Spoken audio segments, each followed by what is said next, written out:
Hola chicos y bienvenidos a un nuevo video. El tema a tratar es la fiebre reumática, una complicación de las faringoamigdalitis bacterianas que ocurre en los niños. Por eso es importante conocer esta patología y saber que la mejor manera de prevenirla es dando un adecuado manejo a la faringoamigdalitis. En cuanto a su definición, es una enfermedad inflamatoria sistémica secundaria a una reacción autoinmunitaria que ya vamos a ver la patología.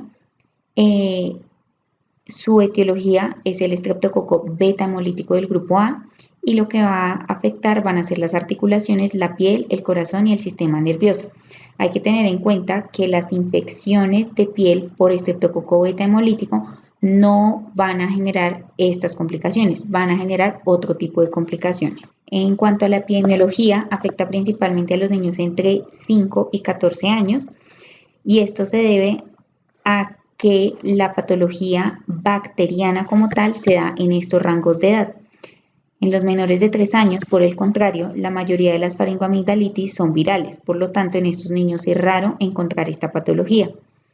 La incidencia en Estados Unidos es de 1 en 10.000 y en Asia Central es donde hay una mayor incidencia con 543.000 por cada 100.000. Cuanto a la patogenia, los tres factores son el huésped, el medio ambiente y el agente infeccioso. Entonces, la teoría que existe de por qué se genera esta enfermedad es algo que denominamos reacción cruzada, que inicia con una infección por estreptococo beta hemolítico del grupo A, lo que va a ser reconocido por el cuerpo y va a generar anticuerpos contra el epítopo del estreptococo beta hemolítico del grupo A, la laminina y la membrana laminar del endotelio valvular. Entonces, esto a su vez lo que va a generar es que los linfocitos T reaccionen contra la proteína del estreptococo y además contra la miocina cardíaca. Esto lo que va a generar pues es la lesión cardíaca, que es a lo que tememos y es lo que queremos evitar. Y a su vez, cuando se produce la lesión cardíaca, voy a generar anticuerpos contra el colágeno de las válvulas. Pues digamos que como ya se dañó, ya se afectó, entonces lo que buscamos es repararlo. Pero para repararlo primero tenemos que destruirlo. Entonces esa función de destruirlo es lo que va a complicar la patología cardíaca. En cuanto a la clínica, como les decía, lo más importante es reconocer primero una faringoamigdalitis, ya que esta es la que podría llevarme después a una fiebre reumática. Entonces, ¿qué vamos a encontrar aquí? Vamos a encontrar disfagia, vamos a encontrar irritación en la garganta, entonces enrojecimiento, exudados, petequias y las adenopatías principalmente cervicales, fiebre, dolor abdominal y exantema. Ya en cuanto a la clínica específica de la fiebre reumática, entonces vamos a hablar de las carditis, que son pues digamos que las que más les tenemos miedo y su mayor incidencia es en menor de 3 años. Podemos encontrar murmullo de novo, que lo que nos va a hacer pensar es en una endocarditis, una insuficiencia cardíaca o cardiomegalia que nos hace pensar en una miocarditis y el frote pericárdico nos hace pensar una pericarditis. Esto es lo que vamos a encontrar a la auscultación. Adicionalmente, la lesión principal que ocurre en esta patología es la lesión valvular. La primera válvula o la más frecuente afectada es la mitral, luego sigue la aórtica, luego sigue la tricuspidia y luego la pulmonar. En cuanto a las artritis, entonces esta artritis se va a presentar poliarticular, va a migrar y va a ser asimétrica. Las principales articulaciones afectadas van a ser la rodilla, el tobillo y la cadera. Otra cosa que podemos encontrar son las artropatías de Charcot, que esto son deformidades de los dedos de las manos o de los pies.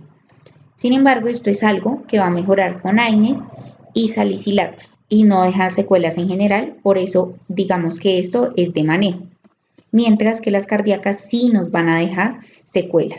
En cuanto a la corea, entonces es más común en mujeres, se presenta principalmente en miembros superiores y la cabeza es unilateral o puede ser generalizado también y generalmente es autolimitada y resuelve a las 6 semanas. Sin embargo, puede durar entre 2 semanas hasta 2 años. En cuanto a las malformaciones, en cuanto a las manifestaciones cutáneas, se presentan en el 5% de los casos y las dos principales cosas que vamos a buscar es el eritema marginal, que se presenta principalmente en brazos, tronco, va a respetar cara y va a ser una pigmentación rosada no pruriginosa. Y lo otro que vamos a encontrar son los nódulos. Los nódulos subcutáneos son indoloros, son pequeños, son móviles y son muy parecidos a los que se presentarían en una artritis reumatoide. Tenemos otras manifestaciones como lo son la fiebre, el dolor abdominal severo, epistaxis y desórdenes neuropsiquiátricos, que aquí vamos a encontrar el trastorno obsesivo compulsivo y vamos a encontrar los tics. En cuanto al diagnóstico, es importante saber que no existe ningún laboratorio, un signo clínico específico que me diga efectivamente eso es lo que tiene el niño. Entonces, ¿en qué nos basamos? En los criterios de Jones y en la evidencia de infección estreptocóxica reciente. Los criterios de Jones, que ya los vamos a ver, se requieren 2 mayores o 1 mayor más 2 menores. ¿Y cómo vamos a saber si realmente hay una infección o hubo una infección reciente de estreptococo? Entonces, vamos a mirar si hay un frotis o cultivo positivo. Vamos a buscar antistreptolicinas y anticuerpos contra el estreptococo. Esto es lo que me va a hacer pensar que sí hubo una infección reciente. Entonces, ahora en cuanto a los criterios, los criterios mayores son 5. La carditis, que se presenta entre el 40 al 50%, la artritis, que se presenta en el 75%, los nódulos subcutáneos, que se presentan en el 10%, el eritema marginado del 1 al 7% y la corea en el 2%, que pues ya anteriormente explicamos cómo es la característica de cada uno de estos síntomas. Y en cuanto a los criterios menores, vamos a encontrar síndrome febril, que se va a presentar durante 10 a 15 días, los reactantes de fase aguda elevados, la PCR y la BCG, y vamos a encontrar leucocitosis. También se realiza un electrocardiograma y se va a encontrar prolongación del PR, lo que me indica que hay un enlentecimiento de la conducción atrioventricular. En cuanto a laboratorios, exámenes que deberíamos tomar son hemograma, reactantes de fase aguda, electrocardiograma, ecocardiograma, el frotis faríngeo y los anticuerpos. Entonces, ¿qué podríamos encontrar en el hemograma? La leucocitosis. Como ya dije, los reactantes de fase aguda van a estar elevados. En el electrocardiograma vamos a encontrar la prolongación del PR. El ecocardiograma es muy importante para evaluar la funcionalidad de las válvulas, porque como les dije anteriormente es lo que se va a afectar principalmente. El frotis faríngeo para identificar que realmente hubo una infección previa y los anticuerpos, que también indican que hubo una infección reciente. El diagnóstico diferencial, podemos encontrar patologías como la artritis crónica juvenil y si recuerdan, la artritis en general se presenta aproximadamente en el 75% de los casos. Por eso es muy importante hacer un diagnóstico diferencial. Las endocarditis, que esta patología puede producir endocarditis y miocarditis, pero hay que buscar otras causas, y la enfermedad de Kawasaki. En cuanto al tratamiento que buscamos, eliminar el germen, prevenir las secuelas, controlar la inflamación. ¿Cuál es el primer paso? Un reposo en cama. ¿Por qué? Porque esto me va a disminuir el gasto cardíaco y si disminuyo el gasto cardíaco, lo que voy a evitar es que se lesione más el corazón. Entonces, el tratamiento antiinflamatorio, ¿de qué va a depender? Si tengo o no ya una afección cardíaca. Si no tengo una afección cardíaca, vamos a dar salicilatos de 75 a 100 miligramos kilogramo día en 4 tomas durante 2 semanas y luego vamos a continuar el tratamiento durante 4 a 6 semanas, pero una dosis más baja, de 60 a 70 miligramos kilogramo día.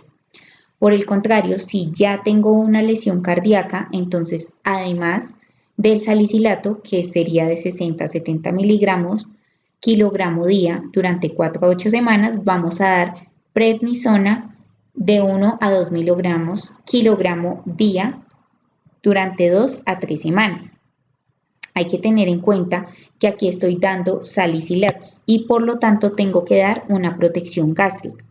Podría dar una ranitidina de 1 a 2 miligramos kilogramo dosis cada 8 horas o puedo dar omeprazol 20 miligramos día. La otra parte del tratamiento es el manejo antibiótico porque pues como ya hablamos, el estreptococo beta hemolítico del grupo A es una bacteria y por lo tanto tenemos que erradicarla.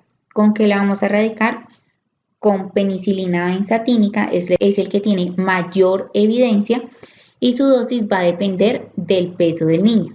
Si es menor a 30 kilogramos, entonces se dan 600.000 unidades. Y si pesa más de 30 kilogramos, vamos a dar 1.200.000 unidades. En caso de que sean alérgicos a la penicilina, el medicamento que está indicado es la eritromicina, que son 40 miligramos kilogramo día, vía oral durante 10 días. Lo otro bueno de la penicilina benzatínica es que como es intramuscular, se da esa dosis, mientras que en los otros tenemos que hacer el seguimiento de que efectivamente se dé durante los 10 días. En cuanto a la profilaxis, lo más importante de esta patología es esto. ¿Por qué? Porque la idea no es llegar a la patología, sino que le demos un manejo previamente. Entonces, la prevención primaria está en que demos un correcto diagnóstico y tratamiento a las faringoamigdalitis.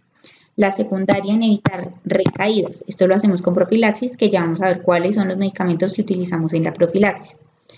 Y la terciaria, entonces, es en pacientes que ya tienen una afección o una secuela cardíaca. En la prevención terciaria lo que vamos a buscar es que aquellos pacientes que ya tienen una secuela no empeoren. ¿Cómo lo podemos hacer? Con la anticoagulación y la cirugía valvular, pero como les decía previamente, la idea es no llegar a este punto, sino máximo hasta una prevención secundaria. Entonces, en la profilaxis secundaria, ¿qué vamos a hacer? Vamos a dar penicilina benzatínica 1.200.000 unidades durante 3 semanas intramuscular. Aquí es muy importante saber si tiene o no carditis. Si tiene carditis, vamos a dar tratamiento durante toda la vida. Si no tiene carditis, el tratamiento se debe dar durante 5 años desde el último brote o hasta los 20 años con el fin de que no se vuelva a presentar esta patología. Y eso sería todo por esta vez. Muchísimas gracias.